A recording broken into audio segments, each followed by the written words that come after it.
Alright, game week 9 is done. This was what my wildcard ended up as.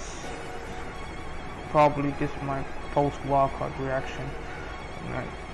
In goal it was Pickford. Pickford got 2 points. Kind of a bit frustrating since he was up against Southampton and he conceded. He conceded first. Conceded before the freaking Southampton keeper. What the fuck is going on? Thought Everton were good defensively. They still had the good shots, the least amount of shots conceded. They're still one of the better teams, but fucking hell, it's frustrating to see Southampton score against Everton while Ward, who got 8 points on my bench, kinda stinks. In the defense is James, Cancelo and Trippier, just like in the video. James with 2, Cancelo with 1, Trippier with surprisingly 7 points. I wasn't expecting a clean sheet, and they didn't get a clean sheet. Trippier got taken off right around 70th minute, I think, and then they conceded the goal, so I was very pleased with that. Nick Pope clean sheet gone. In the midfield, Maddison, oh, what a player he is, and for it he just ran riot. 18 points. It was an amazing watch, especially when you have Maddison. Forrest are absolutely abysmal. Salah with 5 points, a little bit of a jammy assist, but he did score in the Champions League this time. Was it 1 day ago? From a penalty spot, but still he scored. Sinistero, no, 2 points. Fucking hell, this guy, I got rid of him immediately on Sunday. Fucking absolutely dire, disgraceful performance from Sinistero. You are a fucking midfielder and you got -2. He got 2 yellow cards. Unbelievable. Absolute waste of space in my team now. Martinelli with 4, he got an assist, but he didn't got a yellow card. At least he got something in the North London derby. Solanke with 2, it's expected. He's 5.7, and Bournemouth look way better in defense than attack. They're focusing more on defensively, so that's not good news for Solanke, but maybe I'll switch him out later on. Haaland, Captain Fantastic, scored 46 points with the captaincy. He was the best captaincy choice. Man United at home. City scored a lot of goals at the Etihad, and Haaland is a beast at the moment. He's unstoppable. And Mitrovic with 0 because he got taken off and he got a yellow card. So frustrating. On the bench, Ward with 8. Yeah, he finally kept a clean sheet.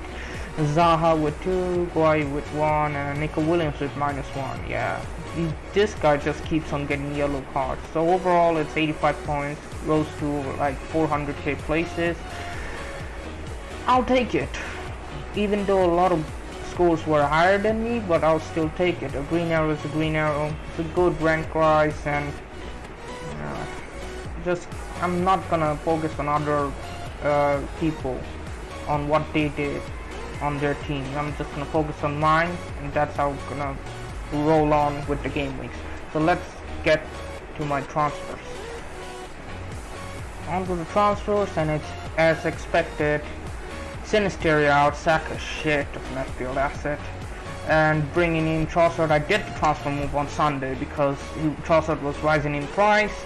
I had 0.1 million in the bank and just about enough, and I just hit the transfer, done deal.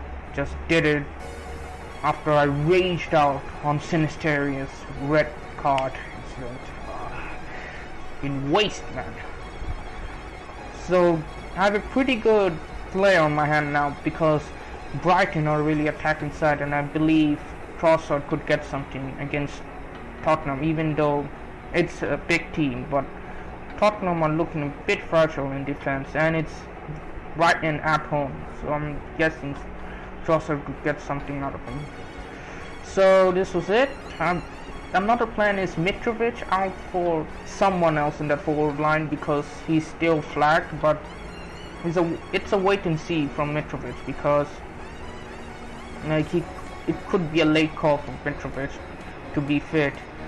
It's a foot injury. I hope it's not a big one. If it is, then I think I have to take a -4 because I'm not very comfortable playing Solanke. Even though he's at home against Leicester. Leicester look pretty good in defense. So let's get into my team selection. Moving on to the team selection. First up is the defense. I'm playing Ward this time because he faces Bournemouth, who just focus on defense rather than attack. And yeah, Leicester with the new defender, I forgot the name, but they did look much more solid defensively.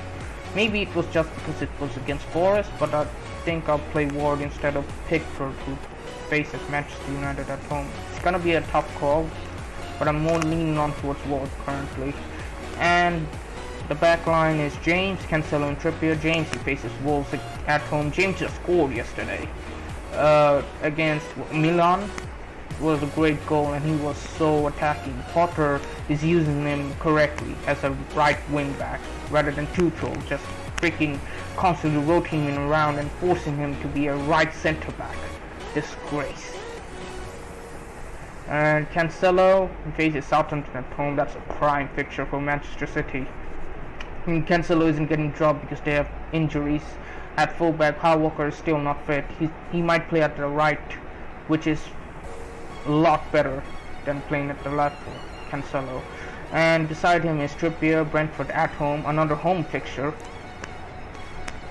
Brentford didn't score against Bournemouth, so I'm hoping Newcastle keep a clean sheet against. It's gonna be tough to stop Ivan Toney, but it's not gonna be that difficult for Newcastle with the defensive line they have, the quality they have. Moving on to the midfield, and it's Martinelli faces Liverpool at home. I think there's gonna be goals at both ends, and I'm just gonna keep on playing Martinelli like I don't have anyone better. Zaha, Leeds at home, another home fixture in my team. That's pretty good. Leeds, I don't know what, they're a bit mixed back form at the moment. I don't know what to expect out of them, but Crystal Palace on an attacking side, so I'm hoping. Zaha didn't score last time, but it was against Chelsea. Maybe against Leeds he'll have a much easier time. So I'm hoping Zaha to be better this time. Next to him is Salah, is still captain. I could easily shift him to Foden, I think. But it's not very worth taking a -4 for Salah, since after this, Salah's fixture is better than Kevin De Bruyne because Man City at home, like Liverpool plays at home against Man City while Man City are away teams. Salah's underlying stats are still great. He just needs some open play goals from him. He just needs to convert the chances. So I'm hoping he gets this right. Klopp changed the tactics in the Champions League match with the Luis Diaz, Jota, Darwin and Salah playing together, and that really helped Salah and Salah got some freedom out of it. So I'm guessing Salah could do better this time, and Salah has a good record against Arsenal. So yeah, hoping for the best. And beside him is Maddison. He's on real form at the moment. He's so good. He's like, Leicester are kind of a one-man team now, and Maddison, I don't know how he's not getting that England side. He's so good. And he's so disciplined and focused on the task and getting all the goals and assists. Yeah, he's amazing. I always loved Maddison as an FPL asset and as an overall player. And next to him is the new signing Trossard, who plays Tottenham at home. I think with this Brighton team playing a very high line, playing very attacking, Trossard could get something out of Tottenham. Yeah. And for the forward line, it's just Haaland and Mitrovic. Haaland captain, easy. Southampton at home. He'll score against any team. But Southampton at home, he's gonna, I think, absolutely explode. Mitrovic, the injury is a bit annoying. I really hope he gets fit for that West Ham fixture, because after West Ham, his fixtures are looking really good. If it's just for 1 week, I'll still keep Mitrovic just because of the fixtures. and gotta place then Solanke or Guay instead. Well, Nico Williams against Aston Villa could be a exciting prospect, but he gets yellow cards too often, and Forest are abysmal in defense, so I'm a bit wary of him. So this is my team. Overall looks great because except for Salah and Maddison and Mitrovic, like the Leicester boys, Salah and Mitrovic, everyone plays at home.